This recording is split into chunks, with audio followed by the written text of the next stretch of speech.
Okay. We'll try it again. Take two. Right. Welcome to the program. Well, thank you. It's nice to be here. How did you get into theater? Well, I grew up going to a lot of theater. My grandparents loved going to theater, so we would see local shows. We even used to come to shows here at the Crighton in the late 70s and early 80s. Wow, yeah. And then we used to go down into Houston and see some plays. And, you know, I never was really into theater. I was a debater and in band and stuff. But I did a couple of school plays when I was younger, and I did a little something in college. But really, I became involved in theater because my daughter became involved in theater. Of course, how it does. So you said band. What did you play? I played French horn. French horn. You still play?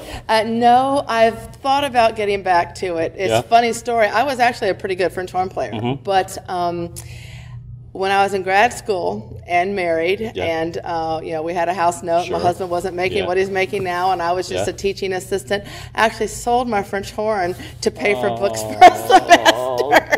So I'm going to have to go find a French horn and start learning to play again. But I think now that my daughter's a little more self-sufficient, I might do that. I've been encouraged by some other people to try that again. I'll bet that horn's gone up in price too. I will have to buy a used one for sure. Because my original horn was paid for by my grandparents, who are no longer with us, so I will have to definitely do that. But, you know, it seems like it might be a fun thing to do. I wonder if I still have the embouchure for it, you know, but we'll have to see. So you said you saw a lot of theater. What was the first thing that you remember seeing here at the Crighton? I know it wasn't the first play I went to here, but the first thing I just remember that stays out in my mind was Brigadoon. Brigadoon. Saw Brigadoon here for sure. I saw Hello Dolly here. I've seen it much more recently, but I saw it here a long time ago too. Wow. But Brigadoon is the first thing that I just remember just being like, wow. And it was either the late 70s or the early 80s. I was either, 10, 11, 12, 13, somewhere in that range. I don't remember exactly, but I definitely remember Brigadoon. So, and that's the only time I've seen Brigadoon. Really? No, it's not done very much. I know, and I wish it was. It's an awesome play. Yeah. Y'all ought to do Brigadoon here. Yeah, I remember doing it. I had the kilt, the whole thing. Almost thinking, I don't want to fall off the stage. I don't want to fall off the stage. But definitely you should do Brigadoon again, because there's a whole group of people there's a whole generation who've never seen Brigadoon. Absolutely. Yeah. So you did band. Yes. You said debate. Debate. So why debate? Well, I think I was a natural debater. My mom always said I should have been an attorney. I really wasn't, but I started doing debate when I was in 7th grade, and I was pretty good at that too, and I enjoyed it, and I did that all through junior high and high school. I guess really there's a real story. I don't share with too many people, but I've shared a lot more recently, kind of to inspire others. But when I was younger, I was labeled as a severe and profound stutterer. Severe stutterer. And I mean, I was one of the brightest kids in the school, top grades, top everything, but I could not talk. It was like, whoa, whoa, whoa, whoa, whoa. In order to talk, I either had to sing it or I had to hit myself or something to do some kind of release to get out. And I did years of speech therapy, which didn't really help me a whole lot. And I just hated being that way. And one of the reasons I joined, I started speaking and joined debate was it forced me to have to do that. And I would literally be at speech tournaments, and I'd be at debate, I'd be standing behind a podium, and I would just be talking, but I'd be behind the podium, I'd be hitting my leg or something to try to not stutter. And so that was your technique. That was what I did. Some people get angry, whatever it is, to get past that. Yeah, so it worked. You're not the only one. You've got to even think of all the famous folks, James Earl Jones. Oh yes, absolutely. I mean, there are people that stutter. Yeah. When I am really tired. Yeah.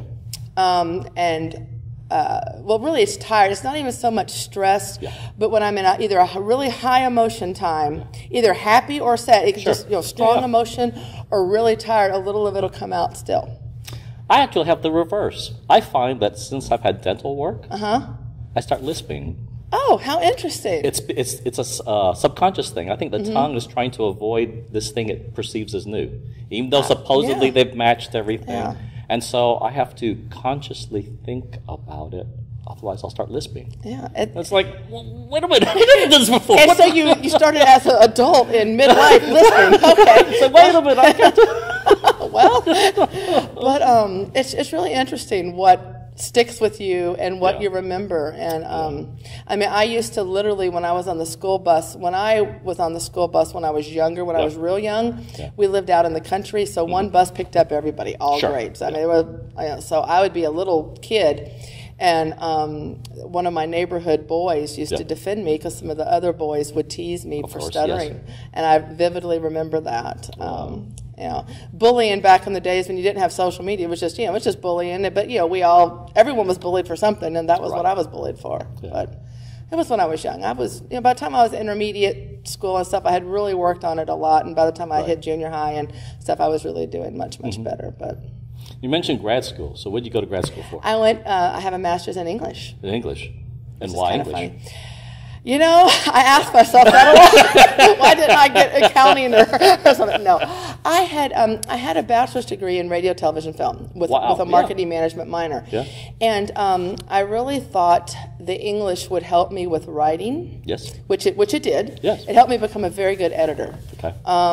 And then for a few years, I actually taught English at the college level and stuff. And then I went on to be an education and training consultant. But the English, it just I love literature. Yeah. Maybe not. I loved it more then because I had more time to devote to it. Now, when you become, I have a feeling that when my daughter's grown, I'll get back to more literature.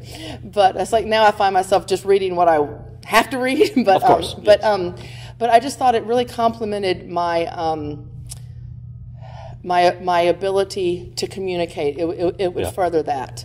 And so that was that. And it just, I had a lot of hours in English. I had quite a few hours, and so it was not too hard to take the extra few hours I needed to take in order to get into the graduate program. Sure. Radio and TV, have you used it? I did when I was younger. Yeah. I worked in radio for a little while. I did radio news. When I was in college, I worked at the college station too, and had a very sad radio program. What was that? What was this? Yeah. It was a public affairs program, and I did it every week in Huntsville. I went around interviewing professors and town leaders. It was called Page One. Okay. And it was like what I considered the headlines of the week, whether it be local headlines. Sure. I interviewed when the Pope came in the fall of '87 to Texas or to Houston or whatever. I interviewed the head of the Catholic Student Union. I interviewed someone else. During the election in the fall of '88, I was always interviewing one of my favorite poli sci professors. And so I just had a weekly radio program, and I say it was sad because I've actually heard some of it more recently. I have all these reels, and I need to get them converted. But a friend of mine had all the reels of a whole bunch of programs from back in the 80s, and he had them converted, and I heard myself on air, and I'm like, oh my goodness, just like when I hear this, I'm going to think the same. I just hear this southern twang hick sound that just drives me crazy when I hear it. I don't hear it when I'm listening to myself. Right. But when I hear the audio of it, I go, oh my gosh, that woman sounds like she's a hick. I don't think anybody likes the way they sound just because they're not used to hearing it. Well, maybe so, but I really do sound like a hick. No. I'm not accused of not being from the South. We'll put it that way. Okay. So radio, TV, obviously you've seen a lot of changes over the years. So what you see is good and what is just different? I'll tell you some things that make me sad. My husband has been, I met him in the radio, television, film department at Sam Houston. Now it's just radio, TV, but back in the 80s it was RTF. It was radio, television, and film. Yeah. And my husband's been in the professional media his whole career. Right. And it was wonderful when in the 80s and even into the early mid-90s, even into the late 90s, when local news was big. Yes. You had your big here in the greater Houston area. You had your big three major stations, and then you had 26 and 39, but you had your CBS, your NBC, and your ABC affiliates, and local news was big. Right. And now, I'm not saying that local news doesn't exist, but local news, a lot of the stations are run from a hub from somewhere else. Right. You don't have near the amount of local reporting that you used to have. And so that makes me sad. I do think it's interesting that we have such immediate access now to everything, which is good and bad. You can get news, but you get a lot of false news too. Sure. So it's a give and take. So what I see is that local news will continue to diminish. It's taken, internet has, well, first cable and then internet has just been a huge factor in the news field. Yes. And so people who are training to go into that field now have to train differently than the way my husband and I did. They have to be much more, they have to learn about social media. They have to learn how to manage news and social media, because if you're doing news, you have to be able to also understand social media too. I think that, I'm not saying that social media is news, but I'm saying that you have to understand how social media works and how to use it properly. I think that you have to understand that the audience now, used to, you would broadcast and you would have, a huge chunk of the market, but now it's much more narrow casting. Yes. You have much more specific markets. So I Which think is a shame, because there may be things that you would be of interest of you, but because you're only concentrated on particular sources. And now the public, on the other hand, the public has such a wide variety of places. They can look at news online. They can look at a cable program. They can look at they have many more choices. Right. But we always joke in my household, it's must be true, I saw it on TV. And now it must be true, I saw it on the internet. But it's always, you need to take everything with a grain of salt. And you need to be able, I always used to tell my students at the college, when you're researching or when you're learning about something, don't just get everything from one source. And not even just one type of source. Right. Listen to the radio, watch the TV, go online, read something, use a mix. Critical thinking is more important than ever now. Absolutely. Because you have to assess whether or not this information is good or not.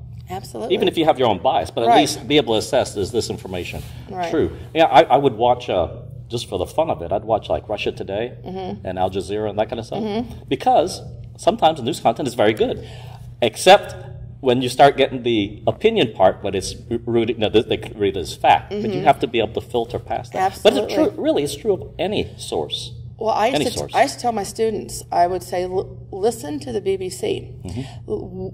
Take some of our major news stories that you see here, and then read them on Reuters or CBB, because you're going to see a whole different angle when someone from another country is reporting on what's happening. Yes. And it's interesting to see how the United States is viewed in other countries. Our major events, what's taking place, and how those are viewed.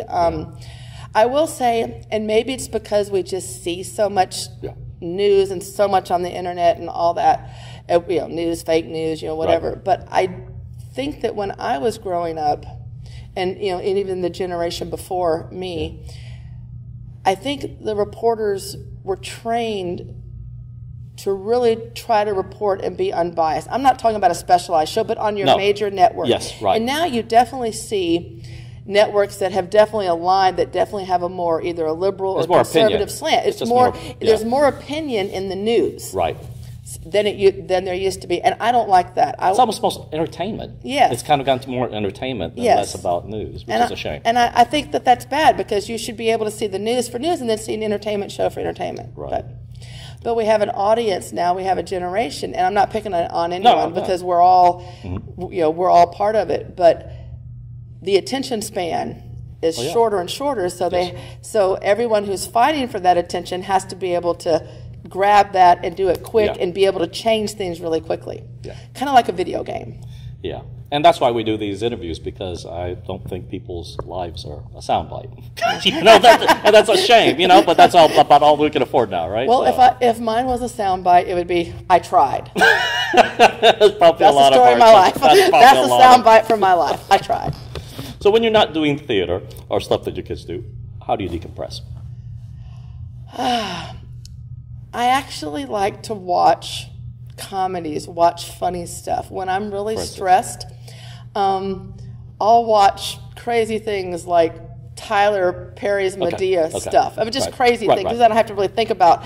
Or I'll watch. Now, some of his stuff gets deep, and I don't. But some of he actually did plays, and I have his plays on DVD before the movies came out, and those were, kind of more funny and less social commentary. Right.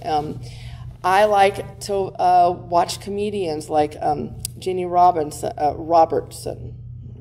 Anyway, I see her a lot. I like to go and watch my favorite movies that I've watched a gazillion times. One of my all-time favorites. Now it's funny, but it's sad, but it's great. Is Still Magnolias. Okay. I went with a group of friends when it first came out. My last year of college, I think it came out in '89 or something, and we all went together and we saw it. And I've probably seen it 24 times, and I still love it. So just I like to decompress by taking my mind off of my current situation or Sure. whatever. I love to travel. I just don't get to do it very much Where would anymore. you go if you had time? Well, where would I go, or where would I go with my Where would kid? you go? Well, either. Oh, okay. So as a family, we like to do amusement parks. We do Disney World and Disneyland and Six Flags and all. We have Six Flags passes, and we go and do all that stuff. And I enjoy all that. But I want to go. I've never been Northeast. I've been to a lot of the country, but I've never been to Vermont and Massachusetts. And I'd love to go take like one of those fall foliage tours where you go up and you hit some of the East Coast and go stay at a B&B in Vermont. And I would love to do that. I would love to go antiquing in that part of the country where some of, where you might find things that are older than what you would find here. Sure. So that would be something I would like to do. I'm not a beach person as far as I don't like a whole lot of sand or being in the ocean, but I love to sit near the ocean and hear the water and be there at the sunset. Sure. So let me sit in a nice comfy chair with a drink and sun go down and or be in the mountains at sunset at a ski lodge in a hot tub and just be sitting there watching. And, those are the kind of things that I like to do. Yeah. So what stresses you out? There just doesn't seem to be enough time to get it all done. Yeah, that's a typical life of a parent, though. Yeah, it does. Well, and then we had our child later in life. Yeah. We had her in our 15th year of marriage. Yeah. And so I call us the sandwich generation, where we're sandwiched between the needs of our own family and the needs of taking care of our older parents. Of course. Yeah. We went through a decade-long decline with my husband's mother with Alzheimer's, and it was the most devastating thing we've ever dealt with, and she passed away last year, and so we aren't dealing with that anymore. But my dad, he has congestive heart failure. He's 90 and doing really well. In fact, he came here last week to see Kristen perform. Yeah. At age 90, he was in the audience, and he goes. I think he's here for the kids. I don't think he cares about his kids anymore, but for the grandkids, he's here. Of course. Yeah. All the rest of us, we don't matter anymore. But so just trying to, make sure the bills are paid and make sure, oh my gosh, is the laundry done? And do we have food? And get to this item and this. And then I have a part-time job. So trying to do all those things, it just kind of, sometimes you just go, yeah. And I don't know. I stand in awe of moms who I know who work full-time and manage their family and the kids' activity. And I don't know how they do it. I have one child. And I feel like she runs me back and forth all over the place. So I don't know how these parents of 5, 6, or 3, 4, 5, 6, how they get it done. Well, something gives, and usually large families, right? They help each other. They have to. They have to. They absolutely have to. Right. So that's the way it works. But I mean, it's different. Yeah. So I guess just the busyness of it all stresses me. So some days every once in a while, I take a day. I call it I'm going to sit in the corner and suck my thumb kind of day. And so I just take a day where no matter what is due, I'll even put on Facebook and let people know. Right. Unless it's an emergency, don't contact me today. And I will just turn on the TV or just go shopping or just do something to just, every once in a while you have to do that. Yeah. Maybe you shouldn't call it suck on your thumb days, but that's what I call it. Do you find that sometimes, because of now people can reach everyone, they expect to reach you immediately? That's my biggest pet peeve. It's like, what is it? It's like, we got to reach you, but I got to reach you now. Yeah, and then you're expected to respond immediately. And I learned something that was freeing, and I haven't embraced it fully because I'm still bad about it. I want to try to respond immediately. But my brother, who's over at the alley, he has a term, and I wish I could remember it exactly. But don't be held hostage by the communicator. In other words, there's a real term for it. That's not it. But basically, it means that just because someone has sent you something, doesn't mean, unless it's an emergency, that you have to respond immediately. That you don't have to obey their terms. Yeah. Now, so it's different if someone's trying to, like, if you're in the middle of tech week and people are reaching, that's a little bit different. But if it's a parent that's just asking you a question and it's not time sensitive, then you can respond the next day. Yeah. I would say slave to technology. We are not slaves to technology. Technology is supposed to work for us. Yeah, and I want to say that that's closer to what my brother calls it. Yeah. Still not, but he has a term for it, and it's really good. Yeah. But it just kind of dawned on me that, just because they texted me or emailed me, I don't have to pull over on the side of the road and answer that. No, I hate the ding, and I wish I could just turn it off. I actually have. You turn it off. I have turned off. I have it on Do Not Disturb mode all the time except for phone calls. Yeah, because you already see, if you do a study of people, every time that goes off, there's a subconscious jitter, jump, and we don't need that. On the same term, or in the same terms, I try to remember that myself. There are times when I think something is time sensitive, but maybe it's only time sensitive to me. Right. When I put something out there and I don't get the response, so I have to think, okay, look, it's been a day. Now it's been 2 days. Okay, I'm going to respond back. People, let me know what's going on. But I try to be respectful of that, because I don't like it when I haven't responded to the first email and within 12 hours I've had 5 more from the same person. Right. It's like, really? Give me a break. I don't have to answer this when I'm sitting on the potty. I don't want to do that.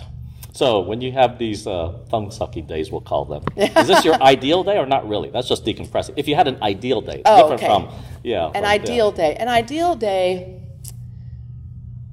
is a little bit spoiled. Sure. It's to wake up in a nice B&B. Yeah.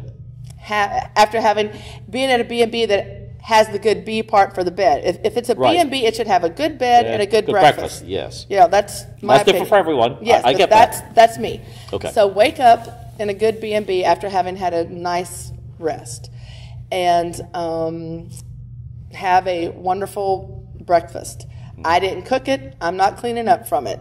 Someone has cooked it. Someone has served it to me. Yeah. And then my husband and I can, then after that, we go meandering through whatever town we're staying in. Whether we like Fredericksburg and we like Wimberley, but take time to just meander and not be on we have to be at this place at this time. You have to see this. Disney World is the most stressful vacation. We love it, but all your fast passes and lining up and all the time, it's just a different be kind able of vacation. To meander, go through the little antique shop, stop wherever, ask where is a good place to have lunch. Sure. Yeah. Stop it. That's a good day for me. Okay, so the place for you, there's plenty of places. Yeah. A place we've just discovered in York, Maine, is Dockside Guest Quarters. Okay. The bed and breakfast place. It only operates mostly during the summertime. You wake up in your bed and you get a view of the ocean. You don't even get out of bed. You do this to your head. You go, I can see the ocean. I can see the rocks. So you need to see some contour. Yes. This is great. When's breakfast? Well, they put coffee on at 6 if you're an early riser, but breakfast starts about 7:30, 8, and they do that. And we like it because it's quiet. There are plenty of places over there that can be frenetic, like Algonquin, but it's very quiet there. Yes, and I like that. I think it's just because of the business, and maybe because I've gotten older. I said I love to go to the theme parks with my dog. I mean, I grew up. We're a roller coaster family. They haven't made a coaster that we won't get on. In fact, we've considered going. We have Six Flags passes. We've considered going up to the Six Flags in New Jersey because they have a roller coaster called King Dakar, which is the tallest in the world, and we've not been on that one. And we're like, are we going to make a trip just to go ride this coaster? And I love going to New York and going to Broadway and seeing the plays. Sure. That's fun. But those are different types of vacations. Yes, they are. And those are the types of vacations that my daughter loves, and I love them too. She would not love going to the B&B and just sitting there eating breakfast and lounging around, and then, going to have some, well, she can't have peach wine anyway, but going to Fredericksburg and having the peach wine and kicking back. But, so, that sounds nice. I was telling you, I want to go up northeast. Sure. But you said you've been other places, though, so where have you visited? What other states? A lot of places. I used to be an education and training consultant, so I traveled all over the country. Okay. All over. There are places I haven't been. In fact, my daughter was asking me on the way, where haven't you been? I've never been to the Dakotas. There wasn't a whole lot of consulting. What about California? So you've been in California? Oh, yes. And I used to. Oregon and Washington. I've done the whole West Coast. Done pretty much the East Coast, except for the top. Rockies. Done all. Oh, yeah, plenty of Colorado. Been there, done that. Yeah. Used to do a lot of consulting out in Virginia. Right by D.C. Right. I always stayed at the Crystal City Marriott. Yes, Gateway I know Hotel. where that is. I stayed there every time because it was right there, and you could just. Oh no, it's very convenient. You literally walked out of the lobby, and you were on the little subway thing, and you could walk down. You go underground. You had the mall. And, it was perfect. Yeah. So I was there a lot. Did a lot of consulting in Chicago. Yeah. A lot in the Raleigh, Durham area of North Carolina. Yes. Sure. Lot in California. San Jose, I was out there a lot. Yeah. San Francisco, Arizona, and Tucson, actually. We did a lot of consulting with Lockheed Martin, so they would send me out for that. I was all over the place. Sure. So what did you like about being a consultant? I liked the perks. I liked that my company paid for me to be a member of the President's Club. Okay. So back when Continental, so I literally would drive my car, park at a place that doesn't exist anymore. It was called Ampco Express. Okay. It was a direct check-in for Continental. So I put the bags on. Right. They went. Didn't have to mess with it. Then went to the terminal and just stayed in the President's Lounge, eating the cheese and drinking the wine until it was time to get on the plane. Right. And then I had enough points. I was a gold level member of Marriott and whatever. So I liked having getting the little extra. Sure. When you have to travel, those are nice. Yes. I did not like being gone from home so much. I didn't like you're dog tired. It's been a week where you've been putting in 18-hour days at the client site. Yeah. You're at the airport. You're just trying to get home, and it's delayed. And then you're on the plane, and then you have to debark the plane. And I remember distinctly being up in New York, in Manhattan, and I always flew in and out of LaGuardia. And there was a big storm coming in. Yeah. And so I was able to, on the last day we wrapped up by noon, so I'm just rushing. I already had my bags with me. I was rushing to get to the airport. And I was supposed to be on a later flight, but I got on the last flight that had come in from Buffalo and then stopped at LaGuardia and then went on, and then they closed the airports. And I just remember thinking, oh my gosh, what am I going to do if I'm stuck here?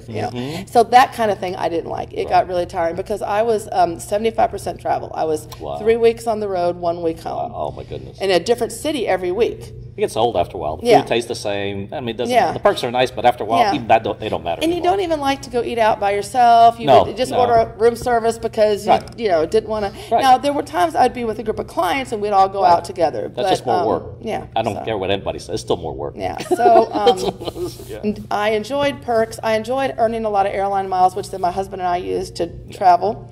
But I didn't enjoy being gone all the time. Yeah. All that was BC, before Kristen. David and I measure our life as AC and BC. Oh, of course. Okay. And it doesn't have to do with Christ, it has to do with Kristen. I know, yeah. Everything's before Kristen or after Kristen. It usually changes life, yes. It really does. English major, so do you journal or no? I used to. I am not currently journaling. I used to do a lot of writing. But more than writing, I did a lot of editing. I actually worked as an editor for a brief period. Right. And so I find that being an editor is probably the single best way of improving your own writing. Yes. Is by going through everybody else's. Yeah. So what's the biggest mistake?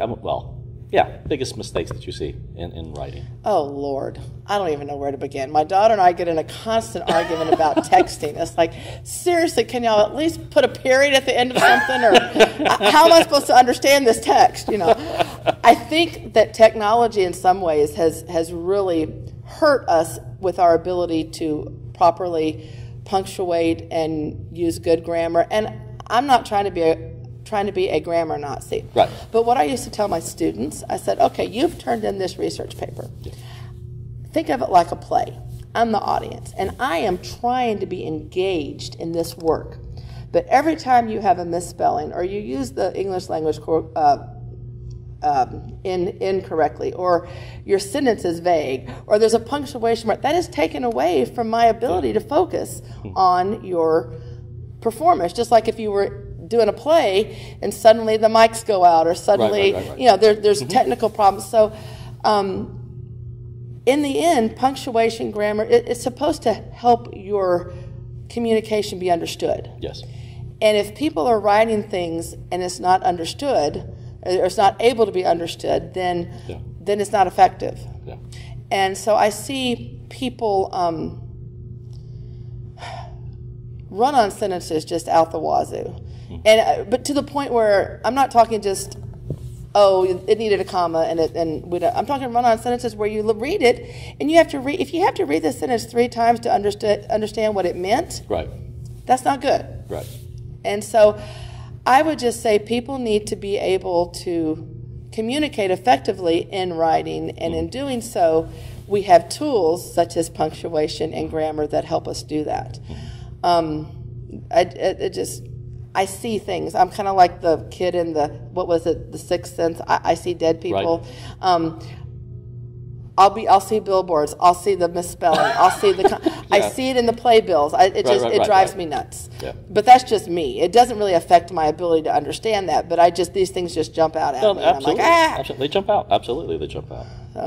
So did you do mostly tech editing, like technical writing, or is it more, like conversational? Mostly stories. Tech. Mostly tech. And I always joke when anyone says, when I used to get a student, or I work with kids now even, and they say, "Oh, I love to write," and I go, "That's great." And then I think, you've never done real writing. If you've ever had to do real technical writing, or really work on a manuscript or whatever, it's blood, sweat, and tears. I mean, it is painful to do it well. Yes. So I did a lot of tech writing. Yeah. We said, I think I told you, we get a lot of plays submitted to us. Oh, really? And people don't get the whole point about this rewrite. There's a lot of rewriting. Depending on how the audience perceives or something. What you thought was funny, maybe it doesn't read as quite as funny. When it's placed on stage. Just all those kind of things. Oh, well, absolutely. And when you're reading something, what comes across, even in the written word versus the spoken word, is sometimes different. Oh, absolutely. And it's even different regionally. Yes. Like something that might be funny out in California may not play so well here in Conroe, Texas. Absolutely. And I'm not even talking politics. I'm just saying there are colloquialisms and things that different regions use that other people, like in East Texas, they'll say, she was, rode hard and put up wet. Well, someone may not understand what that means, somewhere else. Right. Just meant she was really, haggard, but, they don't say it that way. Right. So. I think the interesting note about the communication today, especially the email, the text, is tone. And people don't get it. Sometimes tone is intended, and sometimes it's not. Well, I have seen the biggest problems in my professional career due to emails. Yeah. I try to tell people over and over again, I go, if I'm upset with you, I will let you know. If I am angry, or you've done something to offend me, I will let you know. Right. Otherwise, just assume, as you're reading this, that it's a happy, cheerful tone. Don't assume that I'm angry. I have seen more people get into fights, professional fights, over emails when offense was taken when it wasn't intended. Because when you're reading an email, you don't hear tone, you don't see body language, you don't have eye contact. So all of that's missing, and unless you are very, very, very, very precise, lots of problems can occur. Absolutely.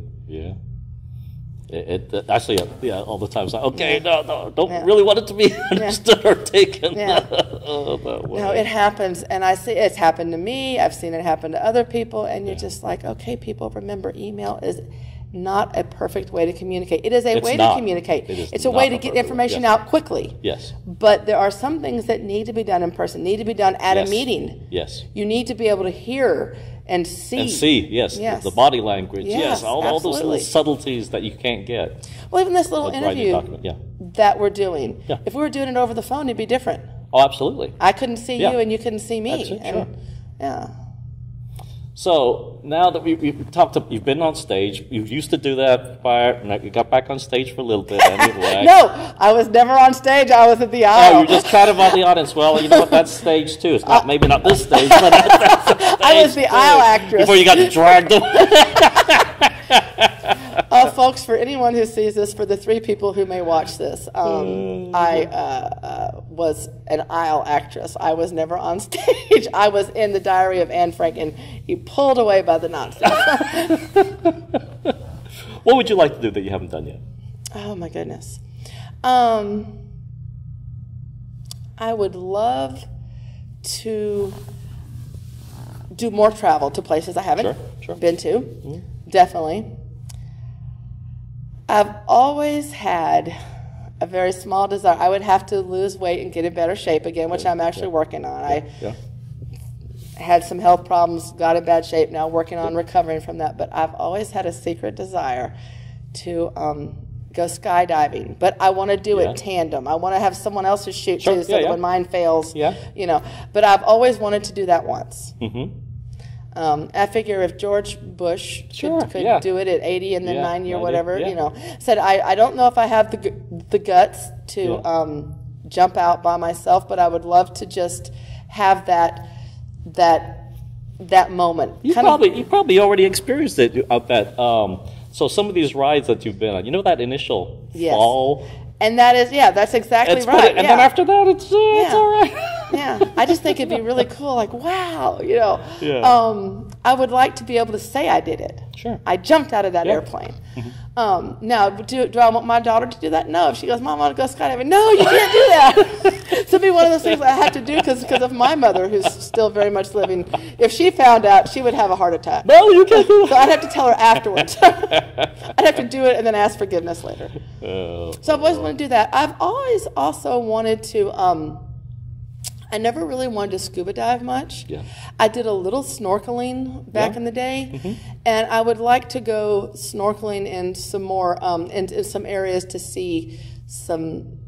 For instance, where? Oh, well, there's some places even just off Cozumel and stuff. There's some reefs there that there are only like one other in the world. There's just certain areas, there's black coral off of Cozumel, and you think there's only one other place in the world where that exists. And I love to see the fish in the ocean because they're so much more colorful than the fish elsewhere. But of course, I realized that to see a lot of things, you'd have to scuba dive, and I've never really wanted to deal with having the bends or diving regulators and all that kind of stuff, but I would just like to be able to snorkel a little bit more, and I haven't done that in years. Right. So that you used to. Well, you said you used to then. Yeah, I've done it a few times. When I was traveling, I was never what I'd call great at it, but I could do enough enjoyed the view. Yeah, to be able to do it. Yeah. There's this thing that we were going to do when we were going to Hawaii. We were going to Hawaii right before 9/11 happened, and then we canceled our trip because there was a period of time there where everything was kind of and didn't go anywhere.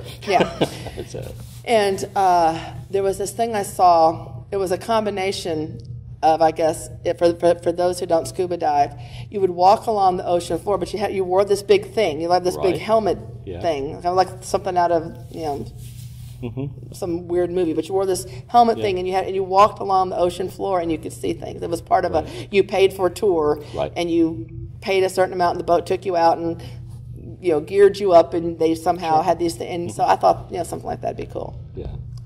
So seeing things that you don't see regularly. Mm-hmm. That's what I'd like to do. Do you have any regrets over your life? I sometimes regret that we didn't have children sooner and therefore weren't able to have another one. I wish Kristen had a sibling, but if we had them sooner, then I wouldn't have the one I have. So it's not really a real regret. It's just kind of in hindsight. It's like, It's the way things worked out. Yeah, so it's the way things worked out for us. One of my biggest regrets is that I didn't record some of the people who are gone now. I didn't record them. I don't even know if I would have, it would have been like old time video camera, but even just audio. I would have loved to have recorded my grandparents. I have nothing of them other than my memory and photographs. Why didn't, because one died in 90, one died in 91, why didn't, I mean, I did radio shows. Why didn't I? Well, they may not have wanted to, because I used to ask my parents all the time, and they go, no, I don't want to do that. But why didn't I just talk to them and record them without them even knowing, why didn't I get their voices down? Things like that. Why didn't I take the time to do those things? That makes me sad, because once someone's gone, they're gone, and even though you weren't expecting them to be gone, your memory changes how you think about how you remember them, and even how you see them. I have a regret about that. I think I sometimes regret that I didn't do a little more writing when I had the chance to. More marketable writing, more public writing. And I can probably get back into that. But there was a period of time where I was prime and ripe for it, and I did what I had to do because I was busy doing everything else. And I got more experience. And I wish I would have written more. So note to self, if you had to go back to talk to your younger self, say out of high school, even in college, what would you tell her? Everything's going to be okay. You don't have to be the best at everything. Give yourself a break. And don't worry, Prince Charming is out there. I dated guys in college and had a good time or whatever, but I always thought, man, am I ever going to find the person that really is the person for me? And sure enough, it happened. But I think that and I don't stress over that now, but when you're younger and you're a female, I don't know if guys feel the same way, but when you're, in high school and college and you're... Different time clock. Yeah, you just you're like, man, all these guys are they're fun, but they're not ones I see myself spending time with, or, is anyone ever going to love me for me? Am I always going to have to put on a show? Am I going to have my makeup on and look nice and do my hair and all those things? And that was my judge. I knew if a guy was the right guy for me if I felt comfortable enough to not have makeup on. There you go. Seriously, that was... Right. Makeup was big in the 80s. We wore lots of makeup and stuff. And if a guy could...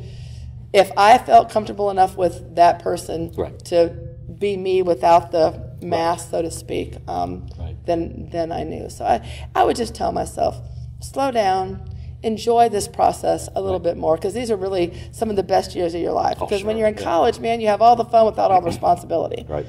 But I was just so busy trying to be the top in everything that I was just zoom. And I think I tell myself to slow down a little bit. That's interesting. We talked about that's the physical mask. What about an emotional mask? I actually do one. I didn't do it today. You'll be very proud of me. I do it because I think, I do it for two reasons. One, my eyes are very sensitive to light. And so I wear my sunglasses, my prescription sunglasses, most of the time. But I have been delving into that, and sometimes I think I wear them even when I don't need to, but because then people can't see me. They can't. So if I'm having a bad day, or I'm a little bit emotional, or I'm upset, they're not going to see it. So I do a physical thing to hide the emotional. But I really do need. I mean, I can't handle the bright light. But there are many times I think that I could have taken them off once I'm inside, but I just leave them on because I say, and I do get bothered by the light, but sometimes I think it's because I don't want people to see me. When I play poker, I keep sunglasses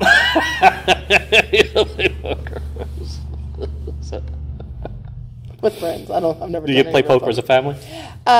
Dave and I used to just play cards. Sure. We as a family play cards. We've never taught Kristen Texas Hold'em or anything, but we play for food. We used to play for food. There you go. How many French fries are you betting? There you go. So yeah, because she loves card games. She's very sharp. She's good at math. She would do well. I've never done any of the illegal no things, but I've played a few hands out Yeah. at one of the casinos, and I've done with some friends or whatever. But I'm not that good at it, but I always keep the sunglasses on because I can keep a straight face and I can regulate my breathing, but the eyes will give me away. Oh, really? Interesting.